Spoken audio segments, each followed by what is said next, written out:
Bullet proof எப்படி இருக்கும், அது எப்படி யூஸ் பண்ணுவாங்கன்னு தெரியும். ஆனா இந்த பங்களாதேஷ்ல புல்லட் ப்ரூஃப் எப்படி தெரியுமா இருக்கும்?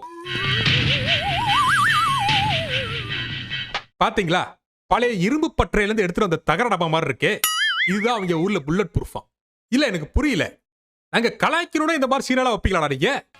நாதாரித்தனம் பண்ணாலும் நாசுக்கா பண்ணணும்டா. ஆனா நம்ம பண்றது 4 பேருக்கு புரியப்படாது, தெரியப்படாது.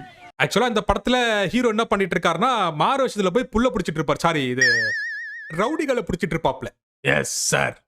இந்த ஹீரோ நடத்திய தாக்குதல்ல வில்லனோட தம்பி செத்து போயிடுறான். Yes, you are right. இப்பதான் வில்லனுக்கும் நம்ம மைதா மாவு ஹீரோக்கும் ஒரு ரிவெஞ்ச் ஸ்டோரி ஸ்டார்ட் ஆகுது. அது மட்டும் இல்லங்க, நம்ம படத்துடைய ஹீரோ அர்னால்டுக்கு ஒரு டோலியும் இருக்கு. அந்த பொண்ணோட பேரு ஊர்மிளா. ஊர்மிளா. ஊர்மிளா. ஊர்மிளாவா? இந்த ஆளுக்கும் இந்த